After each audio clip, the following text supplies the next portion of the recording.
Students யாராரு? Okay, சரிசமமா இருக்கீங்க. ஆளுக்கு ஒரு 4 விஷயம் சொல்றேன். உங்களுக்கு எதெல்லாம் எடுத்துக்க முடியும் அப்படிங்கறத முதல்ல நீங்க பார்த்த பிறகு அதுக்கப்புறமா டிசைட் பண்ணிக்கலாம். முதல்ல பசங்களுக்கு பேசிக்கலாம். ஏன்னா பசங்க தான் கொஞ்சம் நிறைய பேர் இருக்கிற மாதிரி தெரியுது அப்படின்னு. ஆக்சுவலாக கடந்த காலத்தில் இப்படிங்கிற போது இன்றைக்கு வாழ்க்கையில் வளர்வது என்பது பெரிய விஷயமே கிடையாது. ஏன்னா அப்போது இருந்த பொருளாதாரத்தை விட கூடுதலான பொருளாதாரம் இப்போ நமக்கு இருக்கு. அப்போது இருந்த டெக்னாலஜியை விட கூடுதலான டெக்னாலஜி நமக்கு இருக்கு. அப்போ இருந்த வாய்ப்பு வசதிகளை விட இப்போ கூட ஒரு இடத்துல இருந்து இன்னொரு இடத்துக்கு நகர்வது, ஒரு விஷயத்தை தெரிந்து கொள்வதற்கான சாத்தியக்கூறு இது எல்லாமே முன்னை விட அதிகமாக இருக்கிற ஒரு காலகட்டத்தில் இருக்கும். அப்போ இதெல்லாம் அதிகமாக இருக்குன்னா எது பின்னால் போயிருக்கு அப்படின்னு கேட்டால் நம்முடைய கம்யூனிகேஷன் ஸ்கில்ஸ், நம்முடைய லீடர்ஷிப் ஸ்கில்ஸ், நம்முடைய டிசிப்ளின் சம்பந்தப்பட்ட விஷயங்கள். உண்மையிலேயே பெரிய வெற்றியாளன் இன்னைக்கு யாராக இருக்க முடியும் அப்படின்னா கடின உழைப்பையும் அவருடைய வெற்றியையும் இணைப்பது ஒரு தனி மனிதனுடைய டிசிப்ளின் தான். யார் இன்னைக்கு டிசிப்ளினா இருக்காங்களோ அவங்க தான் சக்சஸ்ஃபுல்லா இருக்க முடியும். அதுதான் ரியாலிட்டி.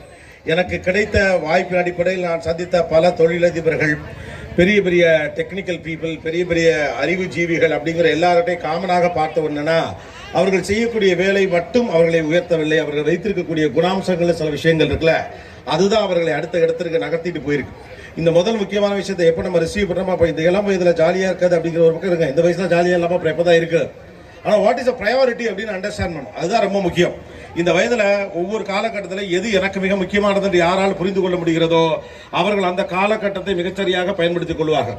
இப்படி ஒவ்வொரு காலகட்டத்தையும் அதோடைய ப்ரையாரிட்டி என்ன, இப்போ எனக்கு எது ப்ரையாரிட்டி, நாளைக்கு எது எனக்கு ப்ரையாரிட்டி, இப்படி வச்சா எப்படி கேட்கும்? கேட்காதுண்ணா. தம்பி போட்டோ எடுக்கிறதுக்காக நான் பார்த்துட்டேன். அந்த போகணும், இதான் என் வேலையே. அவருக்கு போட்டோக்கு ஃப்ரேம் கிடைக்கலன்னு தூக்கி வைக்கிறாரு. ஏய் பேச வந்தேன்னா போட்டோ எடுக்க வந்தேன். நான் ஏற்கனவே 125 சால்வ் போட்டாங்க.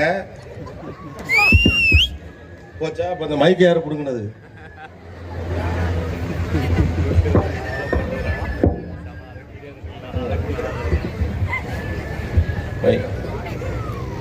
ஓகேப்பா, உனக்கு உன் பிரச்சனை.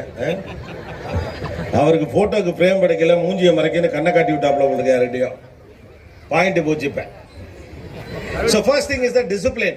யாரெல்லாம் தங்களுடைய வாழ்க்கையை சரியாக அமைத்துக் கொள்ள முயற்சிக்கிறார்களோ அவர்களிடம் டெக்னாலஜி என்ன இருக்கு, பணம் என்ன இருக்குங்கிறத விட ரொம்ப முக்கியமான விஷயம் எவ்வளவு டிசிப்ளின் இருக்குன்னு.